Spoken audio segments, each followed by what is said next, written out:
సభ్య నమః. ఇది విజయభావంలో నాకు రెండవ సభ అధ్యక్షత వహించాను. అప్పుడు చెప్పాను, ఇప్పుడు కూడా చెప్తున్నాను. ఈ వేదిక మీద అధ్యక్షుడిగా కూర్చునేటటువంటి అర్హత అనేది ఏ కోణంలో చూసినా నాకు లేదు. ఎందుకంటే ఇది ఒక సాహిత్య వేదిక, సాహిత్యంలో ఏమాత్రం అనుభవం లేదు. అటువంటి నన్ను అప్పుడు అధ్యక్షుడిగా పిలిచారు. అప్పుడు గోపాలరావు మంత్రులు గారు ఏదో కారణం చెప్పి నన్ను కన్విన్స్ చేయడం జరిగింది. ఈ రోజు ఇక్కడ దీనికి అనగానే ముందు నేను గురువుగారు నేనేంటి అక్కడ ఏంటి కూర్చోవడం అని చెప్పేసి అన్నాను. కాదు ఆచార్య భావం గారిది ఇలాగ కార్యక్రమంగా ఉన్నది అని అంటే ఆయన గురించి అండ్ శిష్యుడు చిరంజీవి బాబుజీ కూడా వస్తున్నాడు అని తెలిసి నేను రావడం అనేది జరిగింది. అండ్ మామూలుగా కానీ తీసుకుంటే విజయభావంతో ప్రత్యక్షంగాను పరోక్షంగాను కూడా నాకు చాలా దగ్గర సంబంధం అనేది ఉన్నారు. ఎందుకంటే గురువు గారు ఈవెన్ దో నాకు నేను అదృష్టం, నాకు ఆయన సహోద్యోగిగా నేను పనిచేయడం అనేది. ఎందుకంటే నేను ఎంఆర్ కాలేజీలో చదివి నా డిగ్రీని నేను పూర్తి చేసినప్పుడు ఆయన అక్కడ లెక్చరర్ గా ఉండడం అనేది జరిగింది.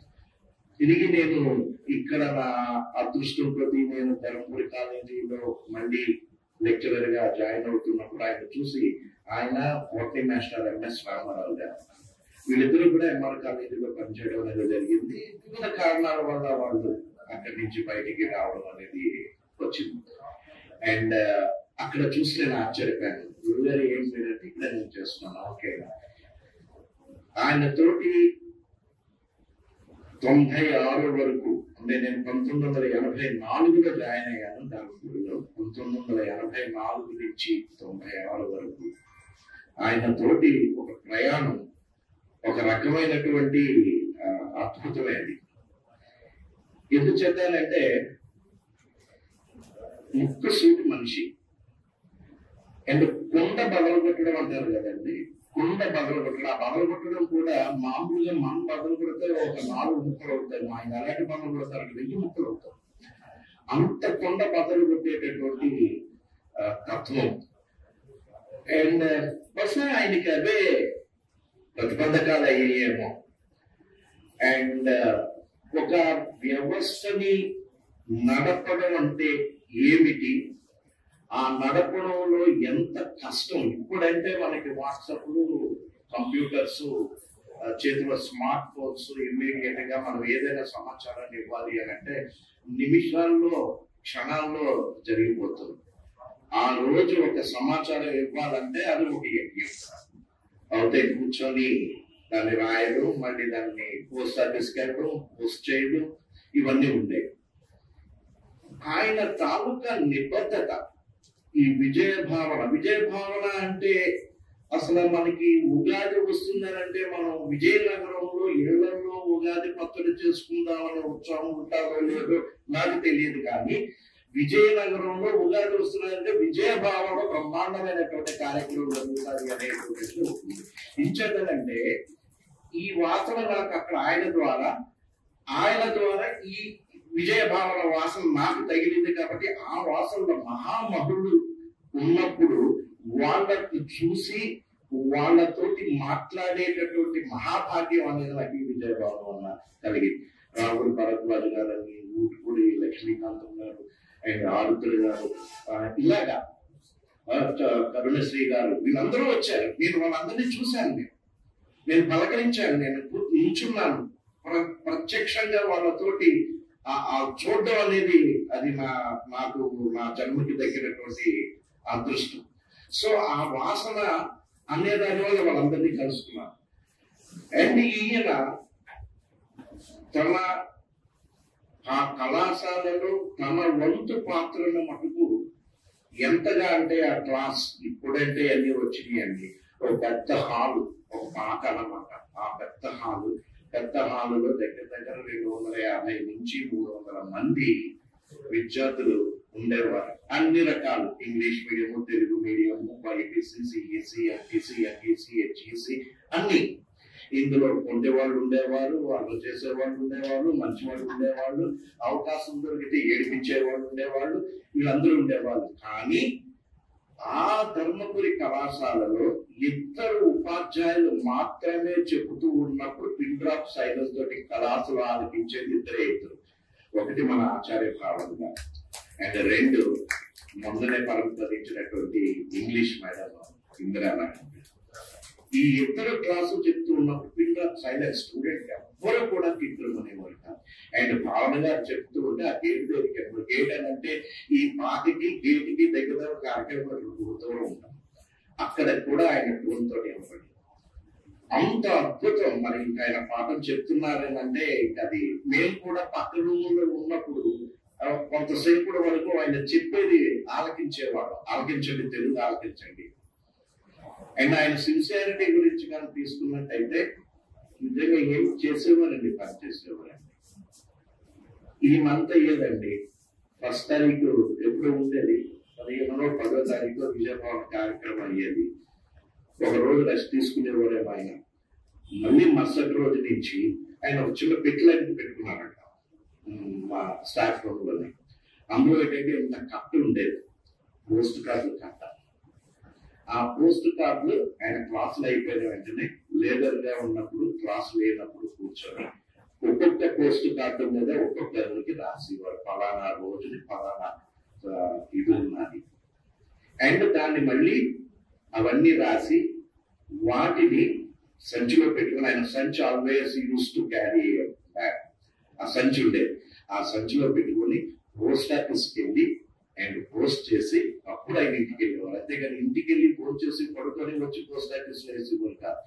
పోస్ట్ ఆఫీస్ లో వేసి ఇంటికి వెళ్ళడం అనేది జరిగేది.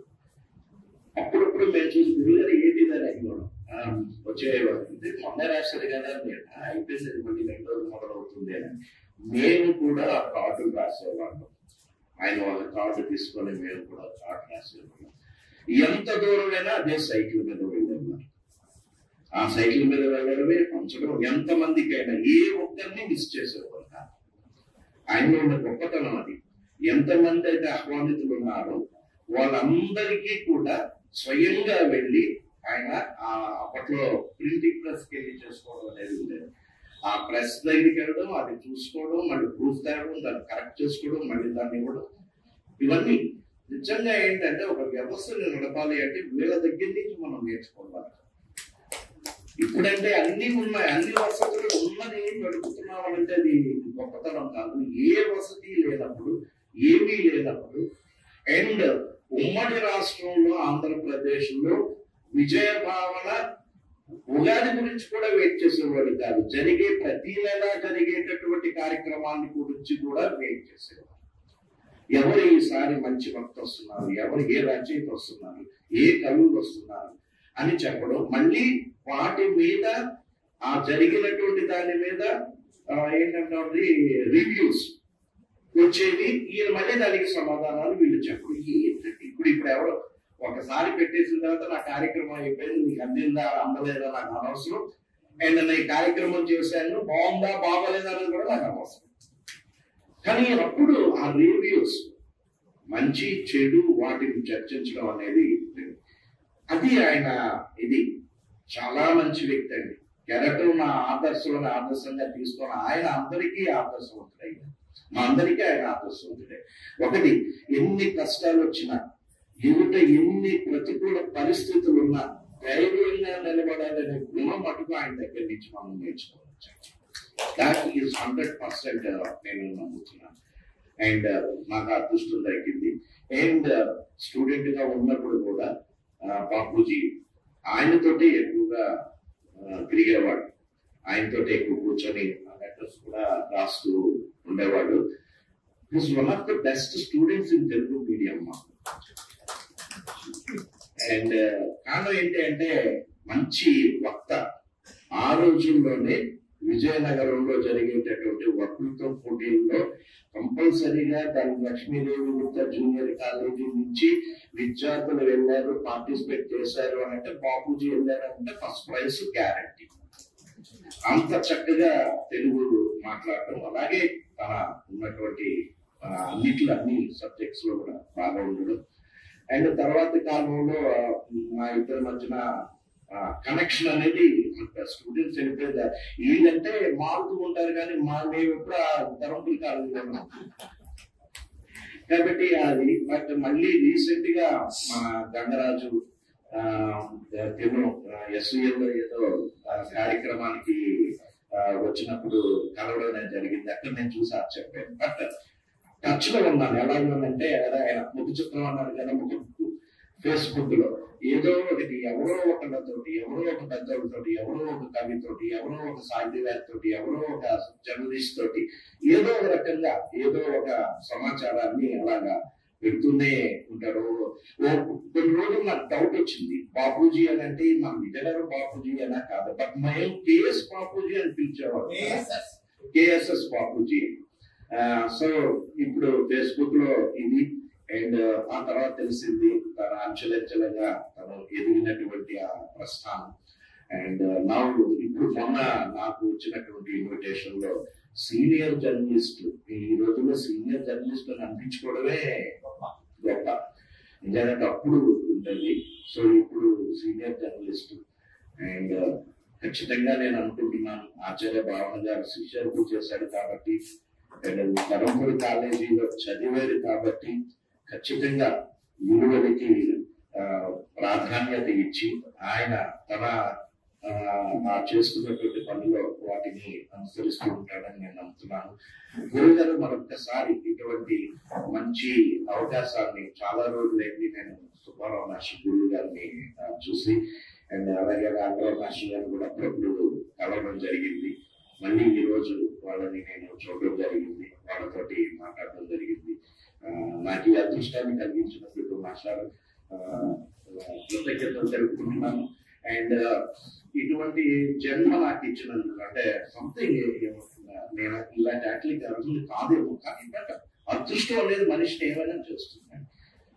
త్వరలో విద్వత లేకపోయినా, నైపుణ్యం లేకపోయినా అదృష్టం అనేది తీసుకెళ్లి ఎక్కడ కూర్చోబెడుతుంటా ఉంటారు.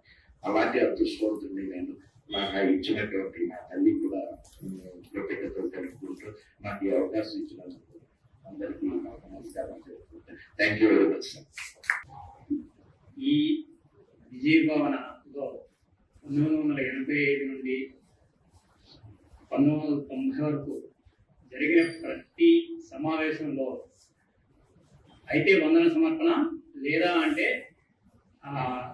ఇతర స్థలాల నుండి వచ్చిన లేఖల్ని చదవడం, ఈ కార్యక్రమం మాత్రం నాదే. ఎప్పుడు ఒక కార్యక్రమం నిర్వహించాలి అంటే మాస్టర్ గారి దగ్గర ఆయన ఫాలో అవ్వాలి. నిజంగా ఆయన ఫాలో అవ్వబట్టే ఈరోజు నేను ఈ స్థితిలో ఉన్నానేమో అని నాకు అనిపిస్తూ ఉంటుంది. ఒక 30,000 మంది కార్మికులు పనిచేస్తున్న సంస్థకి ఏదైనా ఈవెంట్ చేయాలి అంటే ఆ ఈవెంట్ ఆర్గనైజేషన్ అంతా కూడా నన్ను నెత్తి మీద పెట్టేస్తాను. బహుశా ఆ మాస్టర్ గారి దగ్గర నేర్చుకున్న ప్లానింగ్ వల్ల ఈ రోజు నేను అంత కరెక్ట్గా చేయగలుగుతున్నానంటే మాస్టర్ గారి దగ్గర నేర్చుకున్న ప్లానింగే అనేసి నేను అనుకుంటున్నాను. ఆయన ఒక కార్యక్రమం స్టార్ట్ చేసినప్పుడు ముందు ఒక కాగితం మీద ఎవరిని ఒకటిగా పిలుద్దాము, ఎవరిని అధ్యక్షుడిగా పిలుద్దాము, మొత్తం అన్ని రాసుకుంటారు. రాసుకున్న తర్వాత ఏమేమి చేయాలి, పూలదండలు ఎవరు తీసుకురావాలి, బ్యానర్ ఎవరు కట్టాలి అనేది కూడా రాసుకుంటారు. రాసినప్పుడు నాకు ఇస్తారు, బాపూజీ ఈ కార్యక్రమం నీది, ఈ నెల కార్యక్రమంలో నువ్వు తీసుకురావాల్సి నీ కార్యక్రమం ఇది. ఆ పని విభజన దగ్గర నుండి కూడా పని ఎలా చేయించాలి అనేది నిజంగా మాస్టర్ దగ్గర నేర్చుకునే ఆ నేర్పడతానే నన్ను ఈరోజు ఒక సంస్థలో ఒక గొప్ప దీనికి పని చేయగలుగుతున్నాను అంటే ఆ పునాదే. ఈవెంట్ మేనేజ్మెంట్ బహుశా నేను చదువుకున్న రోజుల్లో ఎక్కడ ఏ యూనివర్సిటీలో కూడా చెప్పడానికి కూడా కోర్సు లేదు. ఇప్పుడంటే చాలా కోర్సులు వచ్చాయి, కానీ ఈవెంట్ మేనేజ్మెంట్ అదండి. ఈవెంట్ మేనేజ్మెంట్ అంతా నేర్చుకున్నది మాస్టర్ దగ్గరే. ఆయన ప్లానింగ్ కానీ, ఆయన ఒక వ్యక్తిని ఎంచుకోవడం, ఒక వక్తని ఈ నెల ఏ రకం పిలుద్దాము, ఎవరిని పిలుద్దాము అన్న దగ్గర నుండి ఆ కార్యక్రమాన్ని అయిపోయిన దాకా కూడా ఎంత మేధామగ్నం చేసేవారో అనేది నాకు ప్రత్యక్షంగా తెలుసు. మాస్టర్ గారు ఎక్కువ గోపాలరావు వేశారంటే నాకు చాలా భయం. ఆయన దగ్గర అసలు మాట్లాడేవాడి కాదు. నాకున్న చదువంతా కూడా గోపాలరావు వేశారు మోహన్ గారు. నాశనం చూస్తేనే భయపడేవాడు. నాశనం అంటే అసలు మాట్లాడేవాడిని కాదు. అలాంటి వ్యక్తిని ఇవాళ ఎంతో గౌరవంగా నన్ను పిలిచి ఈ అవకాశాన్ని కల్పించారంటే నాకు చాలా ఎంతో ఆనందంగా ఉంది. యాక్చువల్గా అయితే నేను నా పని ఒత్తిడి వల్ల నేను ఏ విధమైన అప్పుడు 1990లో నేను చదువుకున్న కవితలు తప్ప ఆ తర్వాత నేను ఎప్పుడు చదవలేదు పుస్తకాలు. శిరీష ఫోన్ చేసినప్పుడు నేను కరెక్ట్గా బెంగళూరులో ఉన్నాను. అమ్మా ఇంట్లో అయితే మేషర్ పుస్తకాలు ఉన్నాయి కానీ నా దగ్గర ఏమీ లేవు, నాకు కొన్ని స్కాన్ చేసి పంపించమ్మా అనేసి అంటే మళ్ళీ అప్పుడు ఎంతో కష్టపడి పాపం అన్ని స్కాన్ చేసి పంపించింది. అవన్నీ నేనైతే యాక్చువల్గా ఈ సభకు రావడానికి ఏంటంటే మేషానికి నివాళులు అర్పించుకొని ఒకసారి విజయభవన్లో సుమారు ఆల్మోస్ట్ 20 సంవత్సరాల తర్వాత ఈ బ్యానర్ కింద నేను నిలబడే అవకాశం మళ్ళీ కలుగుతుందన్న సంతోషంతో వచ్చాను తప్ప మేషా సాహిత్యాన్ని నేను చెప్పే స్థాయి అయితే నాది కాదు. ఏదో నేను అక్షరాలు అయితే రాసేస్తుంటాను. అక్షరాలు రాయడానికి కూడా ఒక విధంగా చెప్పాలంటే నేను జర్నలిజం కోర్సుకి వెళ్ళడానికి కూడా మేషారే కారణం. డిగ్రీ అయిపోయిన తర్వాత ఒకసారి కలిసి ఏం చేస్తున్నాయా అన్నారు. ప్రస్తుతానికి ఏం చేయట్లేదు సార్, ఏదో ఉద్యోగం చూస్తున్నాను. యూనివర్సిటీలో పడింది, దానికి అప్లై చేయు, ఏదైనా కోర్స్ వస్తే జాయిన్ అవుతారు, యూనివర్సిటీలో ఉంటే చాలా బాగుంటుంది అనేసి అన్నారు. ఆయన చెప్పిన తర్వాత 3 కోర్సులకి అప్పుడు ఆసక్తి అనేసి ఉండేది. Andhra university common entrance test అనేసి. ఆ కామన్ ఎంట్రన్స్ టెస్ట్లో తెలుగు ఒకటి, ఇంగ్లీషు, జర్నలిజం ఈ 3 కోర్సులకి అప్లై చేశాను. అప్లై చేస్తే తెలుగు ర్యాంకు 84 వచ్చింది. సీట్ రాదని తెలిసిపోయింది, పక్కన పెట్టేసాను. ఇంగ్లీష్ ర్యాంకు అది మాకు అందనంత స్థాయిలోకి వచ్చింది, 150 ఎంత వచ్చింది. అదే జర్నలిజం మాత్రం నేను కూడా ఊహించలేదు, దానికి 3వ ర్యాంక్ వచ్చింది.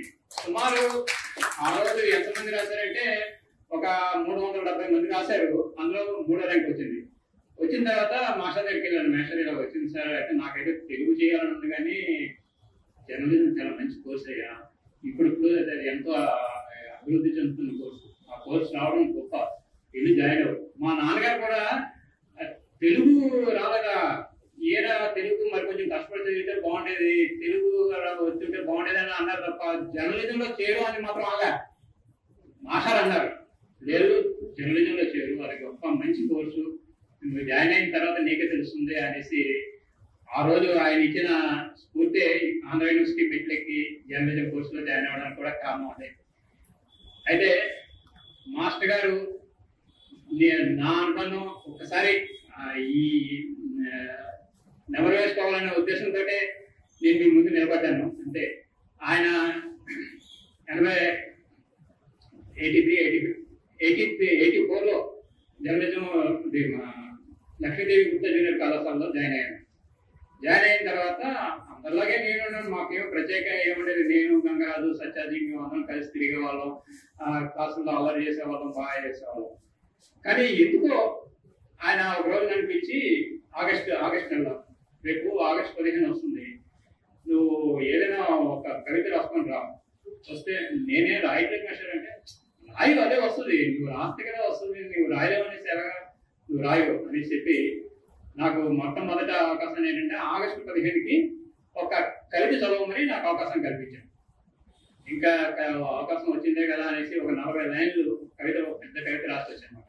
ఆ కవిత ఎలా స్టార్ట్ అయిందంటే, ఎగరలేక ముడిచిపోతుంది మన 3 రంగుల జెండా, దగాకోరుల కోరల్లో ధనవంతుల చేతుల్లో ముడిచిపోతుంది మన 3 రంగుల జెండా అనేసి అది చదివేస్తే ఆ రోజు స్టేజ్ మీద ఏమీ అనలేదు, చాలా అభినందించి ఒక పుస్తకం బహుమానం ఇచ్చి చాలా బాగా చదివాయా అనేసి చెప్పి పంపించాడు.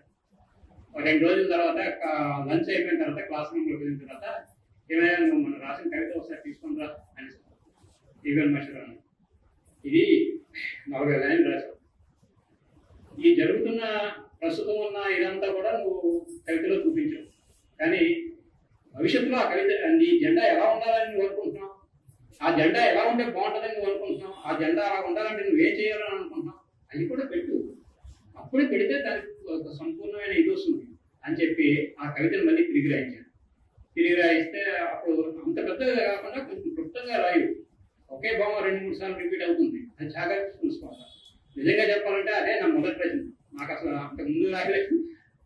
అయితే ఆ 40 లైన్కి మళ్ళీ ఒక 30 లైన్లు రాసి తీసుకుని వెళ్తే చూశారు. మళ్ళీ నువ్వే చదువుకున్నావు, ఇక్కడ కాలేజ్ గారు మెసేజ్ చదవడం పర్వాలేదు చదువు చదివిన తర్వాత అంతా విన్న తర్వాత ఇంకొకసారి ఆలోచించి మళ్ళీ రాసుకుంటా తీసుకుంటాను, నాకు నీకు 3 రోజులు టైం ఇస్తున్నాను, ఇవాళ శుక్రవారం కదా సోమవారం నాడు తీసుకుంటాను, మళ్ళీ రాయి అని చెప్పి మళ్ళీ ఈయనేంటి ఇలా రాయిస్తున్నారు అనేసి నేను మనసులో కొంచెం మామూలుగానే ఆ రోజుల్లో అసలు చదవమంటేనే చదవం ఈ ఇవ్వట అనుకొని, అంటే మాకేదో హోంవర్క్ ఇచ్చారా అనుకుని లోపల ఇచ్చేసుకొని మళ్ళీ తీసుకుని వెళ్ళి రాసి తీసుకొచ్చాను. అప్పుడు 24 లైన్లలో ఆ కవితని కంప్లీట్ చేసి తీసుకొచ్చాను. ఇప్పుడు బాగుందయ్యా కవిత, చాలా చక్కగా వచ్చింది, ఇది ఏదైనా పత్రిక పంపిద్దాం, ఈ ఒకటి బాగా ప్రే చేసి నాకు ఇవ్వు అని చెప్పేసి ఇచ్చిన కరెక్ట్గా వారం రోజుల తర్వాత ధర్మపురి కాలేజ్ ఇది ఇంటర్ కాలేజీ కాంపిటీషన్స్ అనేసి మాకు నోటిఫికేషన్స్ వచ్చింది. ఆ ఇంటర్ కాలేజీ కాంపిటీషన్స్ గరుడి కాలేజీలో జరిగాయి. మా ధర్మపురి కాలేజీ నుండి ఒక ఇంగ్లీష్ మీడియం నుండి ఒక అబ్బాయిని నన్ను ఆ సభలకి ఆ ఇంటర్ కాలేజీ కాంపిటీషన్స్ పంపించాను. అసలు నేనే నువ్వు కవిత పోటీల్లో నువ్వు పాల్గొని కవిత రాయవట అనేసి ఆయన చెప్పి ఆ కవిత రాయించారు. తర్వాత మామూలుగా వెళ్ళిన తర్వాత తను అప్పుడు గరుడి కాలేజీ చాలా బాగా మంచి ఒక ఉద్యోగం మంచి స్థాయిలో ఉండేది అన్నమాట.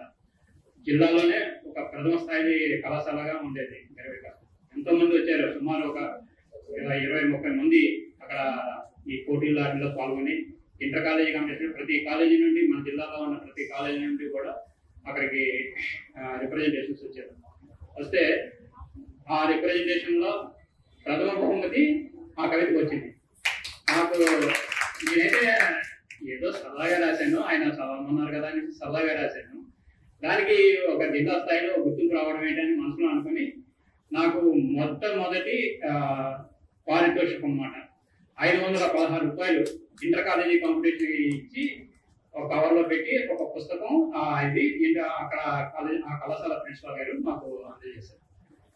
అదే కాకుండా ఇంకా తర్వాత ఒకసారి రిప్రజెంటేషన్ వెళ్ళిన తర్వాత ఇంకా టెక్నో పోటీల్లో కూడా పాల్గొవాలి కదా, అలాగే వక్తృత్వ పోటీ అని, తెలుగు ఎస్ఏ రైటింగ్ కాంపిటీషన్స్ అని ఈ పోటీల్లో కూడా పాల్గొంటే మొత్తం మీద ఈ కవితలో ఫస్ట్, తెలుగు ఎస్ఏ రైటింగ్ లో సెకండ్, వక్తృత్వంలో థర్డ్, ఇలాగా 3 బహుమతులు వచ్చాయి. 3 బహుమతులు వచ్చిన తర్వాత ఆ బహుమతులు పట్టుకుని వచ్చి మాస్టర్ దగ్గరికి వెరీ గుడ్ కదా ఒకసారి ప్రిన్సిపల్ దగ్గరికి వెళ్దాం అని చెప్పేసి అవన్నీ ప్రిన్సిపల్ దగ్గరికి వెళ్దాం. ఆ విధంగా సాగించే ప్రస్తావం.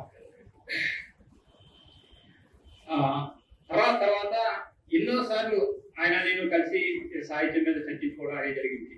అయితే మాస్టర్ గురించి ఇది ప్రసంగ వ్యాసమే అనేసి అనుకోండి, నేను వ్యాసాన్ని చదువుతాను, ఎందుకంటే నేనైతే ఆ మాస్టర్ గురించి దీనిగా మాట్లాడలేను. ఒక చిన్న వ్యాసం రాసుకున్నాను. ఈ వ్యాసాన్ని పత్రికకి కూడా పంపించాను, బహుశా వస్తుందనేసి అనుకున్నాను. ఆ వ్యాసాన్ని మీ అందరి ముందు మీకు చేద్దామనేసి నా ఉద్దేశం. మినీ కవితల మెగాస్టార్ డాక్టర్ ఆచార్య పవార్. కెరటం నా ఆదర్శం, ఎగిరి పడినందుకు కాదు పడినా లేచినందుకు అంటూ ఆశావహ దృక్పథంతో మినీ కవితా సాహిత్యాన్ని అందించిన వ్యక్తి డాక్టర్ ఆచార్య పవార్. తెలుగు నాట మినీ కవిత్వం అంటూ ఒక ఉద్యమంగా సాగుతున్న రోజుల్లో అక్షరాలకు దేవసత్వాలకి అనంతార్థాన్ని అనంతాక్షరాల్లో దిట్టించిన కవి డాక్టర్ ఆచార్య పవార్. మినీ కవితా ఉద్యమంలో అగ్రగణ్య కవి ఆయన. 1980వ దశకంలో మినీ కవిత ఒక మంచి ఒక ఉద్దీపన దీంట్లో ఉందన్నమాట. ఎంతో మంది కవులు పోటీపడి రచనలు చేసుకుంటున్నారు. ఆ రోజుల్లో ఉన్న మెయిన్ పత్రికలన్నీ కూడా మినీ కవితకి ఎక్కువ ప్రాధాన్యత ఇచ్చారు. ఎందుకంటే వాళ్ళ స్వార్థం కూడా అందులో ఉంది. పెద్ద పెద్ద కవితలు ప్రచురించాలంటే స్పేస్ ప్రాబ్లము ఇవన్నీ చూసుకొని మినీ కవిత అంటే మహా అయితే ఒక 4 లైన్లు 6 లైన్లు 10 లైన్లు ఈ 10 లైన్లలో వచ్చిన ఈ కవితలు చూసి ప్రధాన పత్రికలు ఆ రోజుల్లో ఆంధ్రజ్యోతి, ఆంధ్రప్రభ కంపల్సరీగా ప్రతి వారం కూడా ఈ మినీ కవితలు ఎక్కువగా ప్రచురించేది. ఆ ప్రచురణతో చాలా మంది యువకులు ఈ మినీ కవితలు రాయడం స్టార్ట్ చేసి బాగా రాసిండేవారు. తెలుగు సాహిత్య ఉద్యమంలో మినీ కవితకి నిజంగా చెప్పాలంటే మన ఉత్తరాంధ్రలో డాక్టర్ ఆచార్య భావన గారు చేసిన కృషి ఇంకెవరు చేయలేదనే చెప్పాలి. మినీ కవిత అనగానే నాకు కాళోజీ గారు రాసిన ఒక కవిత గుర్తుకొస్తుంది. పుట్టుకనిది చావనిది బ్రతుకంతా దేశానిది అని జయప్రకాష్ నారాయణ గారి గురించి కాళోజీ గారు రాసిన కవితది. నాకు మినీ కవిత అనగానే ఫస్ట్ గుర్తొచ్చేది ఆ కవి అయితే, రెండో కవిత కెరటం నా ఆదేశం, ఎగిరి పడినందుకు కాదు పడినా లేచినందుకు. ఈ 2 కవితలు లేకుండా మినీ కవితని సమీక్షించాలన్నా, మినీ కవిత నుంచి ఎవరైనా రాయాలన్నా కూడా ఈ 2 కవితలు లేకుండా ఏ రచయిత కూడా తన వ్యాసాన్ని ముగించలేదు. అంత ప్రాచుర్యం పొందింది డాక్టర్ ఆచార్య భావన గారి కెరటం నా ఆదర్శం అన్న మినీ కవిత. నేను చాలా దగ్గర మేము వృత్తిపరంగా ఈ కార్పొరేట్ రంగంలో మోటివేషనల్ స్పీకర్స్ పిలిచి వాళ్ళ చేత మా కార్మికులకి మాట్లాడిస్తుంటాం అన్నమాట. ఆ మోటివేషనల్ స్పీకర్స్ లో కనీసం ఒక 10 మందిలో ఒక 5గురు ఈ కవితని వాళ్ళు ఉల్లంఘించి చెప్పారు. కెరటం నా ఆదర్శం ఎగిరి పడినందుకు కలుగుకుండా అది ఎందుకు ఆ కవిత చెప్పవలసి వచ్చిందా అనేది కార్మికులకు మీరు నిస్సత్తుగా ఎప్పుడు మీరు ఆలోచించకండి, ఆశావాస భావాన్ని మీలో చేసుకోండి అని చెప్పడంలోకి ఫస్ట్ స్ఫురించే కవిత మన ఆచార్య భవన్ గారి కెరటం నా ఆదర్శం అనే మాత్రం నగరబోధ మరి చెప్పండి. అలాగే మినీ కవితల్లో ఆలశెట్టి ప్రభాకర్ గారు రాసిన ఇంకో కవిత కూడా నాకు అప్పుడు బాగా ఇష్టం. అది వేసి మీద ఒక కవిత రాస్తాడు. తను శవమై ఒకరికి వశమై, తను పుండై ఒకరికి పండై, ఎప్పుడూ ఎడారై ఎందరికో వయాసిస్తాయి. వేశ్య ఆ కవిత పేరు. ఇది మినీ కవితలో ఒక మెరుపులా మెరిసింది ఈ కవిత. ఒక వేసిని ఎంత చక్కగా వర్ణించే ఒక అభ్యుదయ కవి ఇంకొకటి లేరనైతే చెప్పాలి. ఇది ఎందుకు చెప్తున్నానంటే ఆ మినీ కవిత ఆ ఉన్న 4 లైన్లను కూడా ఎంత ఒక భావాన్ని ఎంత చక్కగా చెప్పగలుగుతారో అని చెప్పడం కోసం మాత్రం నేను చెబుతున్నాను. అలాగే ఈ విజయనగరం నుండి హైదరాబాద్ వెళ్ళేటప్పుడు మనకి ఖమ్మం దాటిన తర్వాత గోడల మీద అక్షరాలు కనబడుతుంటాయి. ఎరుకంటే భయం భయం, వారికంటే పసిపిల్లలు నయం నయం. అది మన సుబ్బారావు పాణిగ్రాహి గారు రాసిన కవిత. మినీ కవిత అంటే మినీ కవిత ప్రజల్లోకి ఎంత దీనిగా వెళ్ళింది అని చెప్పుకోవడానికి అదొక చిన్న ఉదాహరణ. అదే భావంతో భావన గారు కూడా ఏమంటారంటే, తన ఉద్యమిస్తున్న ఉల్కను నేను, ఉత్క్రమిస్తున్న మొలకను నేను వెలిగితే విశ్వమే రగులుతుంది, నేను ఎదిగితే ప్రకృతి ఉదుగుతుంది. వెలగడం అంటే కవిత నేత్రాన్ని తెరవడం, ఎదగడం అంటే విహాంగాన్ని పైకి తీసడం. ఎంత చక్కగా ఈవెన్ ఒక లేమెన్ కూడా కవిత చదివితే మనం వాళ్ళలో ఒక ఆశాభావమైన ఇది కనిపిస్తుంది అనమాట. వెలగడం అంటే కవిత నేత్రాన్ని తెరవడం, ఎదగడం అంటే మనోవిహాంగాన్ని పైకి తీసడం. ఆ భావన గారు చాలా చక్కని ఆయనలో భావుకత ఉండేది. అందుకే ఆయన కవిత్వం రాసిన, ఒక విమర్శ చేసిన విమర్శ కవిత్వం అనేది ఆయనకి 2 పళ్ళు. ఉద్యమిస్తున్న ఉల్కను నేను, ఉత్క్రమిస్తున్న మొలకను నేను వెలిగితే విశ్వమే రగులుతుంది, నేను ఎదిగితే ప్రకృతి ఉదుగుతుంది. వెలగడం అంటే కవిత నేత్రాన్ని తెరవడం, ఎదగడం అంటే విహాంగాన్ని పైకి తీసడం. ఎంత చక్కగా ఈవెన్ ఒక లేమెన్ కూడా కవిత చదివితే మనం వాళ్ళలో ఒక ఆశాభావమైన ఇది కనిపిస్తుంది అనమాట. వెలగడం అంటే కవిత నేత్రాన్ని తెరవడం, ఎదగడం అంటే మనోవిహాంగాన్ని పైకి తీసడం.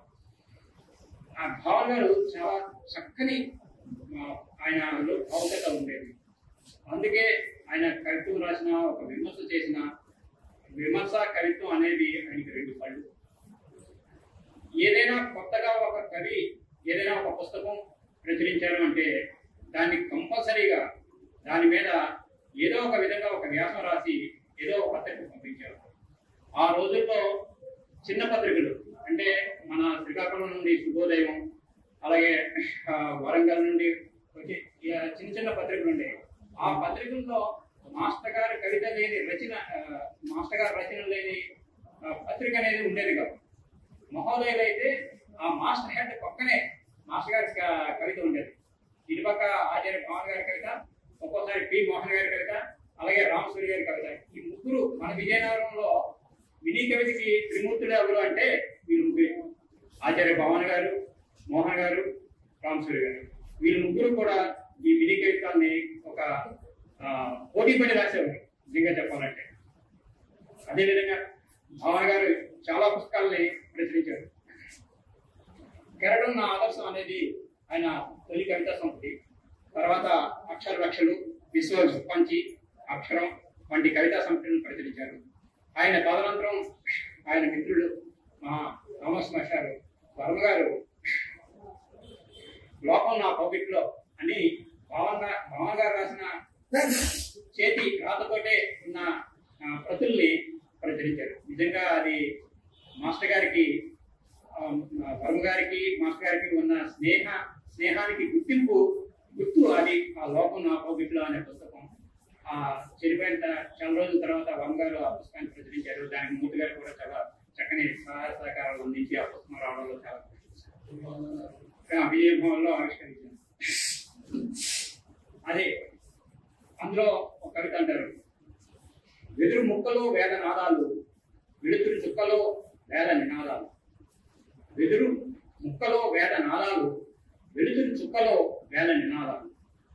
వెదురు ముక్కలో వేదనాదాలను పలికించగల శక్తిని, వెలుతురు చుక్కలో వేద నినాదాలు చూడగల యుక్తిని మనకు చూపిస్తూ అనగారిన కులాల వేదన నుంచి సామాజిక చైతన్యాన్ని కాంక్షించిన వ్యక్తి. మానవ సంబంధాల పట్ల అవగాహన, సామాజిక రుగ్మతలపై విముఖత, ఆర్థిక సత్తా అన్వేషణ, మధ్యతరగతి మానవుల జీవన సంఘర్షణ ఆయన ప్రతి కవితలను మనకు కనబడుతుంటాయి. ఆచార్య భావన గారి కవితల్లో మరో విశిష్టత ఏంటంటే ఆయన సర్వ స్వతంత్రత, పవనాలన్నింటినీ ఆహ్వానించగల విశాల దృక్పథం. ఆయన ఏ ఇదానికో, ఏ వాదానికో, ఏ భావజాలానికో తను తాను బంధించుకోలేదు. ఎప్పుడైతే ఓ కవి ఏ ఇదానికి, వాదానికి బద్దుడవడో అప్పుడు తనకి తాను నిర్దేశించుకున్న పరిధులలోనే తన కవిత్వపు విస్తృతిని, భావనా శక్తిని నియంత్రించుకోవడం జరుగుతుందని నా అభిప్రాయం. దాని ప్రకారమే ఆయన కవిత్వం ఒక సిద్ధాంతిక నిబంధనలోంచి కాకుండా ఒక సహజమైన, ఆర్ద్రమైన మానవీయ స్పందనలోకి వచ్చినట్టు కనిపిస్తుంది. ఆయన ఏ కవిత్వం చదివినా కూడా మానవతా దృక్పథం అందులో ప్రతిఫలిస్తుంది. కవిత్వం కూడా జీవితం లాంటిదే. ఏదో కోణం నుంచి దర్శిస్తే జీవితానికి కానీ కవిత్వానికి కానీ పరిపూర్ణత లేదు. జీవితంలోని అన్ని కోణాల్లోని కవిత్వంలో ప్రతిఫలిస్తూ అటువంటి పరిపూర్ణతను సాధించగలగడం బహుశా కవి అందుకోగలిగిన అత్యున్నత శిఖరం కావచ్చు. డాక్టర్ ఆచార్య భావన్ గారు జీవితంలోని, సమాజంలోని దాదాపు అన్ని కోణాలని సృష్టించారనే చెప్పాలి. యవ్వనాన్ని, ఉద్వేగాన్ని, మాధుర్యాన్ని, సౌందర్యాన్ని ఎంతో అందంగా చిత్రీకరించారు. ఒకవేళ ఆయన నైరాశ్యాన్ని, జీవన వైఫల్యాన్ని కూడా ఆయన ఎత్తి చూపుతూ దానికి ఏ విధంగా ఉండాలా అనేది ఒక ఉద్బోధన కూడా చేశారు. ఆయన కవితలు ఒక పక్క లెక్చరర్గా విధులు నిర్వహించడం అది ఒక దైవ సేవలాగా భావించేవారు. సాహిత్యాన్ని ఒక మానవ సేవలాగా భావించేవారు. ఆయన ఎప్పుడు కనిపించినా ఏం రాశావు, ఏం చదివావు, ఈ ప్రశ్నలు అడిగేవారే కానీ నువ్వు ఎలా ఉన్నావు, మీ కుటుంబ విషయాలు కానీ, ఆయన కుటుంబ విషయాలు కానీ ఎప్పుడు మాట్లాడేవారు. అసలు నేను ఆయనతో కలిసి తిరిగి ఒక 5 సంవత్సరాల్లో కూడా ఆయన కుటుంబం గురించి ఎప్పుడు ఒక్కసారి కూడా చెప్పిన పాపాన్ని పోలేదు. మాకేంటంటే ఆయనతోనే కాదు, ఆయన కుటుంబంతో కూడా దగ్గర అనుబంధం కావాలని విజయభావం. విజయభవన ఉగాది రోజున మాకు శిరీషమ్మ ఉగాది పచ్చడి చేసి తీసుకొచ్చి అమ్మ చేసింది తిను అని చెప్పేసి అప్పటికే మేము ఏంటంటే మా ఉదయాన్నే 6 గంటలకే వచ్చేసి ఆ వేదికలో ఉన్న మాకు అప్పుడు పుస్తక ప్రదర్శన, కవితా ప్రదర్శన అంటే ఎగ్జిబిషన్స్ పెడుతుండేవారు. వాటికి ఇన్ఛార్జిగా నన్ను ఉండమనేవారు. అంటే విజయభవన్ గురించి ఎటువంటి ఆ రోజుల్లో వచ్చిన వార్తలు ఏంటి అవన్నీ కూడా కట్ చేసి నీట్గా అవన్నీ ఈ క్లబ్లోకి వెళ్ళకముందే అవన్నీ కూడా ఒక దీంట్లో అంటించి పెట్టేవాళ్ళం. అవన్నీ చేసేటప్పుడు వీళ్ళు వచ్చి కరెక్ట్గా 9 గంటలకి 8:30కి ఆ టైంలో వచ్చి ఉగాది పచ్చడి ఇచ్చేవారు. ఈ 85 నుండి 96 వరకు ఎప్పుడు కూడా మా ఇంట్లో నేను ఎప్పుడు ఉగాది పచ్చడి తినలేదు. ఉగాది ఇది కూడా నేను భోజనం కూడా చేయలేదు. అప్పుడు ప్రతి భోజనం కూడా ఒక బాల మాస్టర్తోనే కలిసి చేశాను. ఆ లంచ్ కార్యక్రమాలు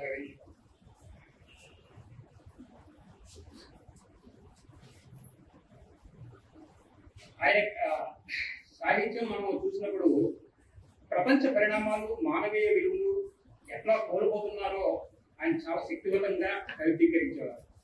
ప్రపంచ పరిణామాలన్నింటినీ చాలా వరకు తన కవిత్వంలో ఆవిష్కరించారు.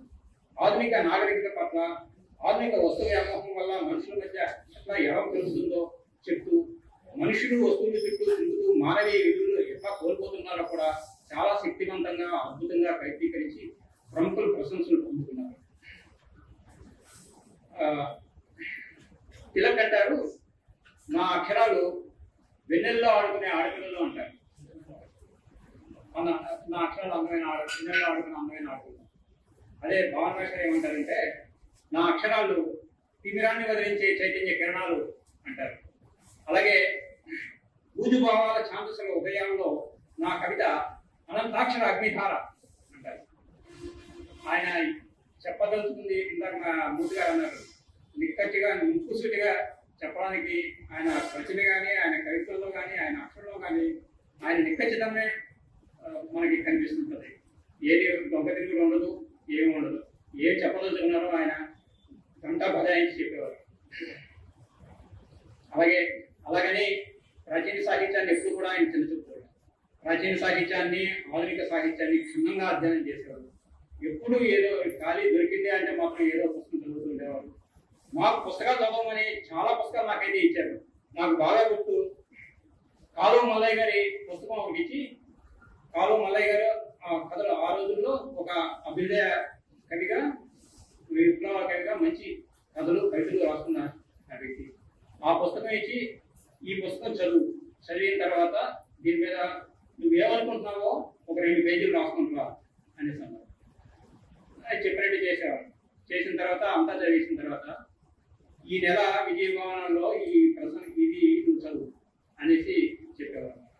ఇంకా ఆ కాలువ మల్లయ్య గారి పుస్తకం పరిచయం బాబూజీ అనేసి ఉండేది. నేనైతే చూసుకుని మెసేజ్ ఇప్పిస్తారు కానీ నాకంటే లేదా చదవాలి, చదివిన తర్వాత నువ్వు 10 మందికి చెప్పాలి అని ఎందుకు చెప్తున్నావు, అందులో నీకు ఏదైనా మంచిది భావించిందో అది చెప్తున్నావు, ఏది చెడ్డని భావించాలో చెప్తున్నావు. అది ఎవరికైనా నచ్చినప్పుడు చదువుతారు పుస్తకం. దానివల్ల ఇదేమిటి, చదివింది 10 మందికి చెప్పగలగాలి, 10 మంది అనుసరించే విధంగా కవితలు రాయగలగాలి. ఆయన ఇప్పుడు చెప్పే మాట్లాడేది ఎవరిని క్రిటిసైజ్ చేయదు.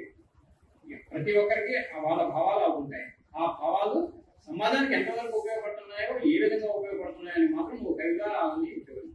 నాకు జర్నలిజంలో కూడా అదే మాటలు నేను ఎన్నోసార్లు చేసుకున్నాను. ఏదైనా వార్త రాసేటప్పుడు ఈ వార్త చదివిన తర్వాత వాళ్ళు చదివి పక్కన పడేస్తారా, లేకపోతే ఈ వార్త గురించి ఎవరైనా ఆలోచిస్తారా, ఈ వార్త ఏ విధంగా ప్రభావితం చేస్తుంది, ఈ 3 మాటలు నాకు రూల్స్ ఏంటంటే థంబ్ రూల్స్ అంటారు కదా, అదే రూల్ నేను పాటించేవాడిని. నిజంగానే ఆ మేష గారి ప్రభావం వల్ల నేను ఆ వార్తలు రాయడం వల్ల ఏమో నాకు ఆంధ్రప్రభలో ఒక ఉత్తమ జర్నలిస్ట్గా అవార్డు ఇవ్వగలిగేది దొరికింది. ఆ రోజుల్లో ఎంబీఆర్ శాస్త్రి గారు ఎదురుగా ఉండేవారు. ఇచ్చి ఏమయ్యా నువ్వు ఎక్కడ చదువుకున్నావు అని అడిగారు.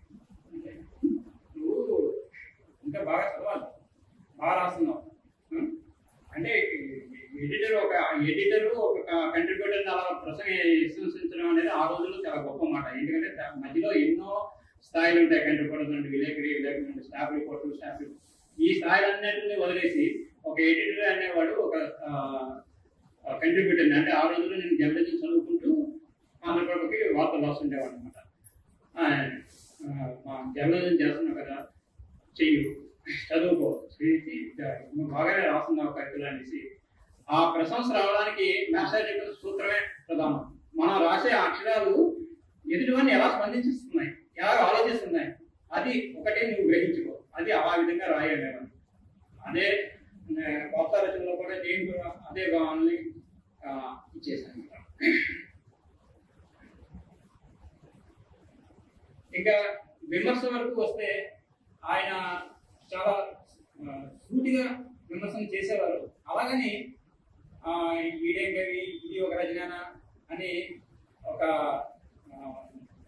కించపరుస్తూ మాత్రం ఎప్పుడు అనేవారు కాదు. ఆయనకి ఎక్కడైతే తప్పు అని అనిపించిందో దాన్ని ముక్కుసూటిగా చెప్పేవారు.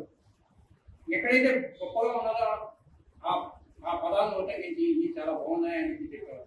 ఆయన ఆ రోజుల్లో ఉమ్మడి దీంట్లో ఆయన వరంగల్లో కూడా మంచి మిత్రుడు ఉండేవారు. నేను ఒకసారి నేను కాజీపేట వెళ్తానండి అంటే, వరంగల్లో మా మిత్రుడు కూడా ఉన్నారయ్యా, ఆయన కలు అని చెప్పేసి ఆయన అడ్రస్ అయ్యింది ఇచ్చి నన్ను పంపించినప్పుడు ఆయన ఒకటే ఒక మాట అన్నాడు, మాస్టర్ నేను ఇవాళ నా పుస్తకానికి ఇంత ఆదరణ వచ్చింది అంటే దానికి ఒకటి కారణం అండి, పవన్ గారు రాసిన ముందు మాట అండి. ఆ ముందు మాట చదివితే అసలు పుస్తకం అంతా చదవాలన్న ఉత్సుకత కలుగుతుందండి, ఆ విధంగా ఆయన ముందు మాట రాశారండి. నాకు అంటే ఏదో ఇంట్లో ఉన్న దేన్ని మనం గుర్తించాం కదా, అలాగా అప్పుడు ఆయన చెప్పిన తర్వాత నాకు తెలిసింది మేషర్ బాగా రాస్తారా అనేసి. అలాగే ఆయన ఎక్కడికి తీసుకెళ్ళినా ఎక్కడికి వెళ్ళినా ఏమైనా ఉన్నది అంటే రావయ్య అని అనేవారు. ఒకసారి శనివారం సాయంత్రం చెప్పేవారు, రేపు బీబీ వెళ్దాము అనేసి. అక్కడికి ఎందుకు వెళ్తున్నాము, ఏం చేస్తాము అనేది నాకైతే తెలియదు. ఆయన పిలిచారు, వెళ్ళిపోవడం ఆయనతో పాటు. అక్కడికి వెళ్ళిన తర్వాత తెలిసింది, ఆ రోజు ఒక 15 మంది యువకులు అక్కడ సమావేశం అయ్యారు. ఆ యువకులలో ఒక ప్రఖ్యాత కథా రచయిత దాట్ల నారాయణమూర్తిరాజు గారు, ఆయన మిత్రుడు హిందూ రమణ, ఇంకా అలాగా అప్పుడు ఈనాడు విలేకరి వర్మ, ఇలాగా కొంతమంది ఉండేవారు అన్నమాట.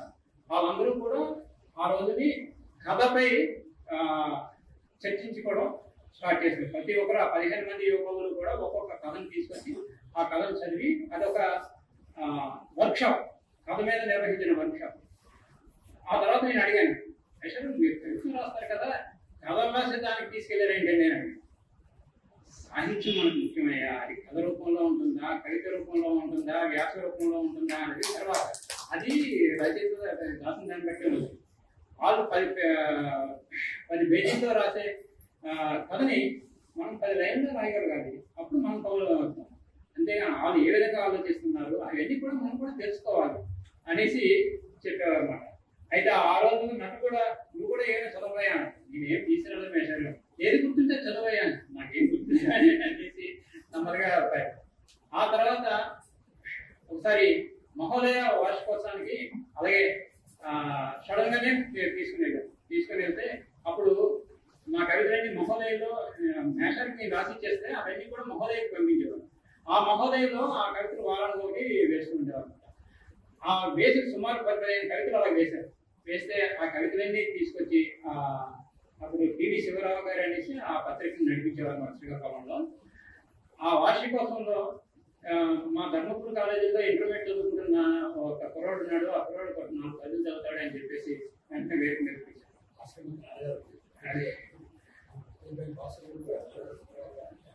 అవును. అలాగా ఎవరైనా ఒక అలాగే నాలాగే ధర్మపురి కాలేజీలో సుమారు ఒక 5 కవితలు రాస్తుండేవారు, కళలు రాస్తున్నారు. వాళ్ళందరినీ కూడా చక్కగా ప్రోత్సహిస్తుండేవారు. అలాంటి వ్యక్తుల్లో మన సత్యనారాయణ గారి వాళ్ళ అబ్బాయి గోపి అనేసి ఉండేవాడు. ఆయన కూడా నువ్వు రాయవయ్యా అనేసి ఆయన కూడా రాయిస్తుండేవారు అనమాట. ఎవరైనా కవిత మీద ఆసక్తి ఉన్నది అంటే మాత్రం ఆ పుస్తకాలు ఇచ్చి చదివించి రాయించేవారు. నిజంగా మినీ కవితని ఒక భుజం మీద వేసుకొని ఊరేగించేవారు. నిజంగా ఆయన మరొక 20-30 సంవత్సరాలు 20 సంవత్సరాలు కానీ ఉంటే మినీ కవితని ఒక ఉన్నతమైన స్థానంలో చూడగలమే అనుకునేవాడిని. ఎందుకంటే ఇప్పుడు మినీ కవిత తర్వాత చాలా రూపాల్లోకి అది మార్పు చెంది నానీలు అన్నారు, హైకూలు అన్నారు, అవన్నీ వచ్చాయి. ఎన్ని వచ్చినా కూడా మినీ కవితని ప్రాధాన్యతని గొప్పగా, అంటే ఈ సోషల్ మీడియా వచ్చిన తర్వాత ఇవన్నీ ఉపయోగించుకొని నిజంగా మేషాలు ఎంత బాగా చేసుకునేవారు అనేసి అప్పుడప్పుడు నేను అనుకుంటున్నాను. భాషా రచనలో నాకు బాగా నచ్చిన ఒక 4 కవితలు చదువుతాను. జీవితం సూర్యుడు. జీవితం సూర్యుడు, ఆశ కిరణం. సూర్యుడికి కిరణానికి ఉన్న అవినాభావ సంబంధమే జీవితానికి ఆశకి ఉన్న అనుబంధం. సూర్యుడి ప్రకృతిని వికసింప చేసినట్టు ఆశ భవిష్యత్తుని వెలిగిస్తుంది. వికసించడం, గడపడం రెండూ చైతన్యానికి కాలే. నైరాశ్యంలో ఉన్న ఎంతో మందిని చైతన్యం వైపు నడిపిస్తుంది. కష్టాలను అధిగమిస్తూ చీకట్లను తొలగించడానికి కిరణాలు ముందుకు వస్తాయి. అదేవిధంగా ఆశ కూడా మనిషి రేపటి గురించి ఆలోచించడానికి ఆశ ఉండాలి. ఆశ లేని బతుకు నిరర్థకం. అందుకే ఆశ భవిష్యత్తుని వెలిగిస్తుంది. సూర్యుడి ప్రకృతిని వికసింప చేస్తాడు. ఆశ మనిషి ప్రకృతికి వెలిగింపజేస్తుంది. ఇదొక స్ఫూర్తిదాయకమైన కవిత. ప్రతి ఒక్కరికి ప్రేరణగా నిలుస్తుంది.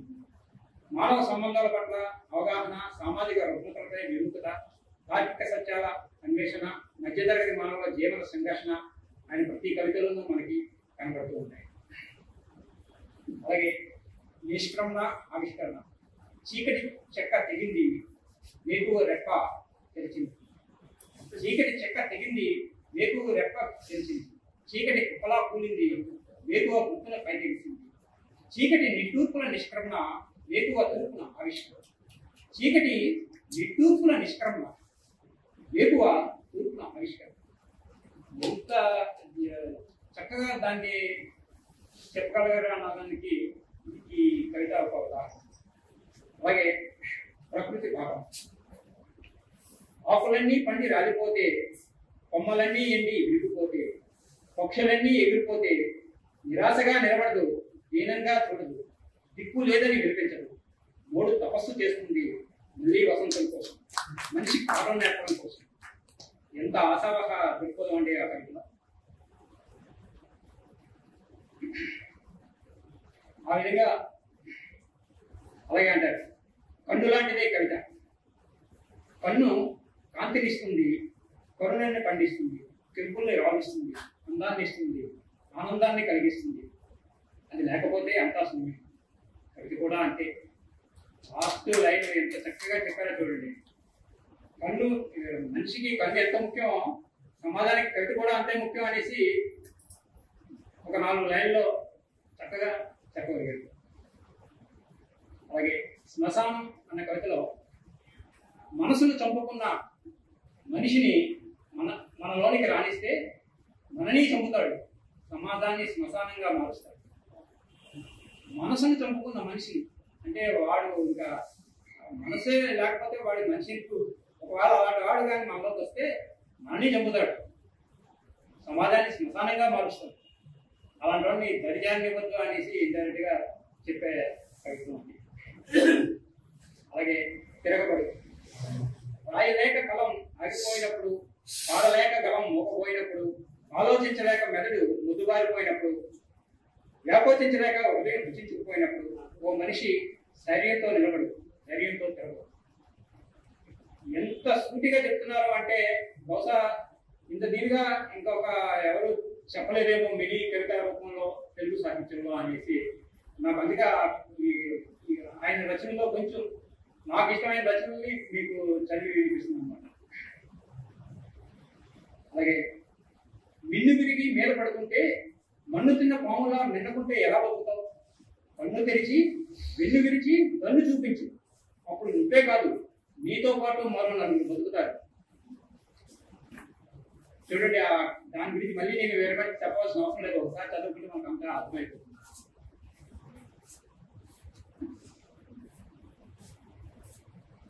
నేను ఇందాక అన్నాను కదా, మన సుబ్బారావు పాణిగ్రహి గారు ఎరుపంటే భయం భయం, పసిపిల్లలు వారి కంటే నయం నయం. అలాగే పవన్ గారు కూడా ఏమంటారంటే ఎరుపంటే ఉదయం, ఉదయంలో విప్లవించే ఉదయం. అంటే ఉదయం, ఉదయంలో విప్లవించే హృదయం. ఇది ఆయన వర్ణత్రయంలో ఒక చెప్తారు. నలుపంటే చీకటి, చీకటిలో అప్సాంతి. తెలుపంటే వెన్నెల, వెన్నెలలో ప్రశాంతి. ఎరుపంటే ఉదయం, ఉదయంలో విప్లవించే హృదయం. అందుకే ఆ ఎరుపు అంటే చాలా మందికి భయం. దానికంటే పసిపిల్లలు ఉన్నాయి.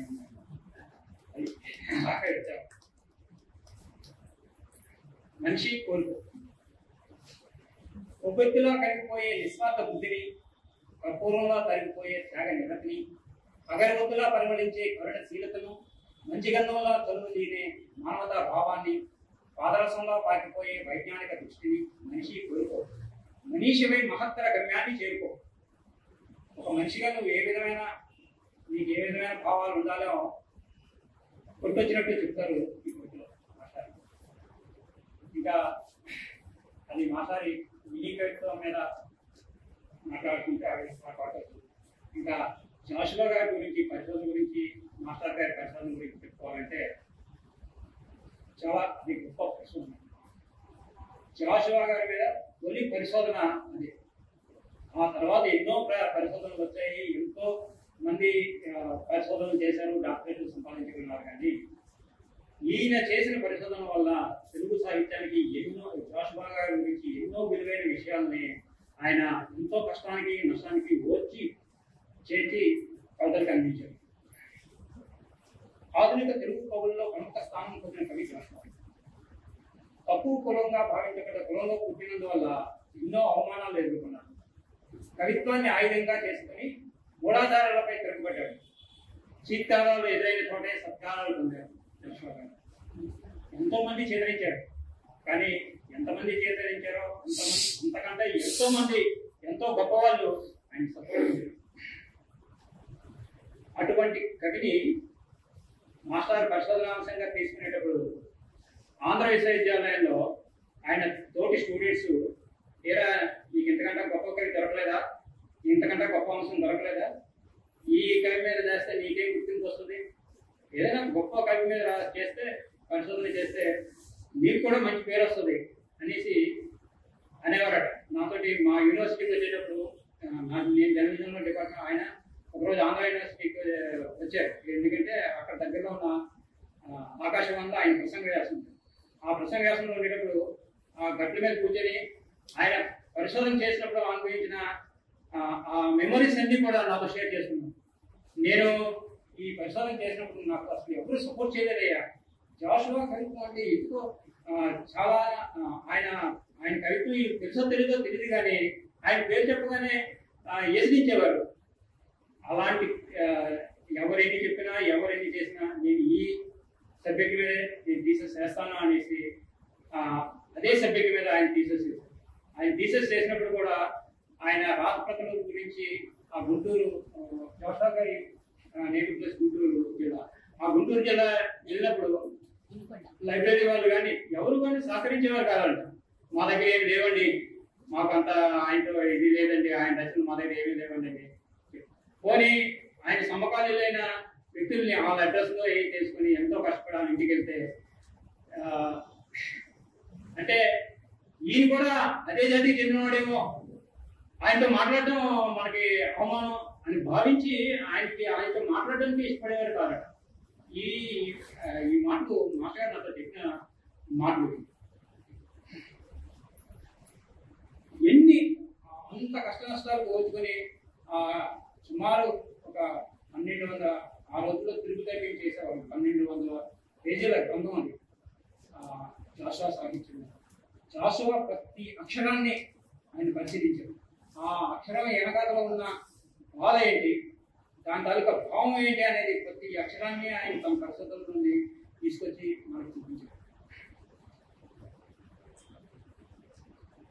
జాషువాని అటు హిందువులు క్రైస్తవులు వెలివేసినప్పుడు పాడుబడ్డ మసీదే పాఠశాలగా, బుద్ధి దీపమే గురువుగా, భారత భాగవతాలు జాషువా చదువుతున్నప్పుడు సాలీలు, జిజిగాళ్ళు, గబ్బిలాలు, కముజులు నేస్తాలై కన్నీళ్లు తుచ్చాయని, జాషువా కరుణ హృదయంలో చెలరేగిన ఒక్కొక్క వేదన తరంగం ఒక్కొక్క ఖండకృతిగా రూపొందిందని మాస్టర్ గారు చెప్తారు. జాషువా కవితకు ఊపిరి అతని శ్వాసకోశాల నుండి ఎగజిమ్మిన అవిరే అని మాస్టర్ గారు సూచీకరిస్తారు తన పరిశోధన గ్రంథంలో.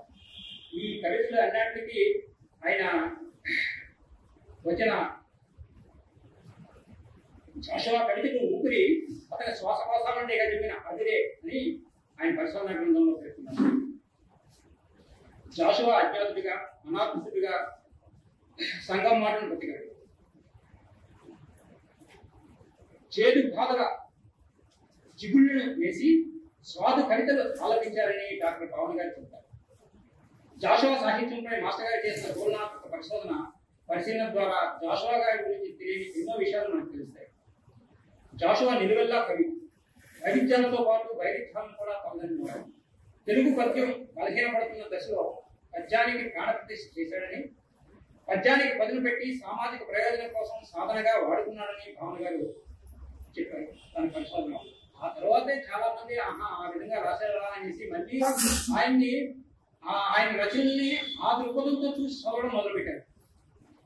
జాషువాని ఒక సామాజిక కవిగా గుర్తించి ఆ రచనల్ని ఆ విధంగా చదవడానికి ప్రధాన కారణం మాస్టర్ గారి పరిశోధన గ్రంథం అనేసి నేను చెప్పగలను.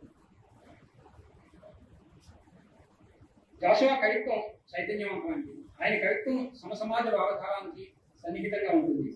మనిషికి ఔన్నత్యం వైపు నడిపించి అసమానతను తొలగించి మానవ సమాజం సౌభాగ్యవంతంగాను సుఖశాంతితో జీవించాలని ఆకాంక్షించిన కవికోకిల జాషువా అంటారు బాగా.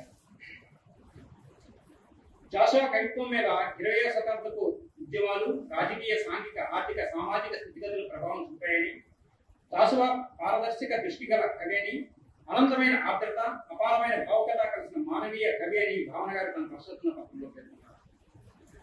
ప్రకృతి అందాలను, రహస్యాలను కవిత్వ రూపంలో అందించడంలో ఆయనకి అన్వేషణ చేయని, వర్ణించే వస్తువులో తను మమేకమై ఎవరూ ఊహించని భావుకతను ప్రకటిస్తారని మాస్టర్ గారు చెప్పారు. జాషువా పద ప్రయోగ వైచిత్రి విలక్షణమైనది. జాషువా ఎంచుకునే శబ్దాలకు ఒక ప్రత్యేకత ఉంటుందని, అలాగే జాషువా శైలిలో వాగర్థాల సమతుల్యం, సారళ్యం కల్పిస్తుందని, జాషువా వాక్కు భావగర్భితం, తెలుగు నుడిగారం, లోకోక్తులు, మధురమైన శబ్దాలతో కూడిన సమాసాలు, నిజాయితీ పదాలు, సంస్కృత శబ్దాలు సందర్భోచితంగా ప్రయోగించడం జాషువా పద్యాలకు కొత్త కాంతిని తెచ్చిపెట్టాయని భావన గారు పేర్కొన్నారు. జాషువా లఘుఖండికలు, విరదావసి, స్వప్నకథ, గబ్బిలం వంటి కావ్యాలు విశేషంగా ఆకర్షించడానికి ఆయన కవిత శిల్పమే కారణమని భావన గారు చెప్తారు. జాషువా పద్యాలలోని కురుపు రాజ్యాంగం వెంటాడుతుందని, చిక్కదనంతో కూడుకున్న భావము, ఎక్కడా చెట్టు తప్పని ధారాశుద్ధి ఆయన కవితా గుణమని, పద్యం ఎత్తుగడలో, మలుపులో, విలుపులో తమదైన ప్రత్యేకత ప్రదర్శిస్తానని భావన గారు చెప్తారు. పద్య పాదాలలో ఒక చమత్కారం లేదా ఒక వక్రోక్తి, ధన్యాత్మకమైన విసురు, ఎత్తుపడుపు, అధిక్షేపణ చాలా సహజంగా జాషువా పద్యాల్లో ఆవిష్కృతమవుతాయని, ఆ లక్షణాలే జాషువా కవిత్వానికి జీవశక్తులని భావన గారు సోదాహరణంగా తన పరిశోధన గ్రంథంలో చెప్తున్నారు. నిజంగా జాషువా గారి మీద చేసిన పరిశోధనని పుస్తక రూపంలో తీసుకురావడంలో శిరీష చాలా కష్టపడింది. పాపం వాళ్ళతో ఎంతో ఫాలోఅప్ చేసి ఆ పుస్తకాన్ని తీసుకురాగలిగింది. ఆ పుస్తకం ఎంతో మందికి రెఫరెన్స్ గా ఈ రోజు నిలిచింది. అటువంటి గొప్ప వ్యక్తిని మనం చాలా తక్కువ సమయంలోనే మాకు దూరం అయిపోవడం ఎంతో బాధాకరమైన విషయం. ముఖ్యంగా నాకైతే ఆయన మరణవార్త నన్ను చాలా కుంగిసింది. అప్పుడు నేను విలేకరిగా హైదరాబాద్లో పనిచేస్తున్నాను. నాకు 2 రోజుల తర్వాత తెలిసింది. మా నాన్నగారు ప్రత్యేకంగా ఫోన్ చేసి గవర్నమెంట్ చెప్తే ఒక 1 గంట సేపు నేను మాట్లాడలేకపోయాను. ఎంతో నిజంగా ఆయన ఆశీస్సులు, ఆయన ఇది లేకపోతే ఈరోజు నేను మీ ముందు ఇలా నిలబడేవాడికి కాదేమో అని అనిపిస్తుంది. ఈ అవకాశం కల్పించిన గోపాల రమేష్కి ధన్యవాదాలు తెలియవచ్చు.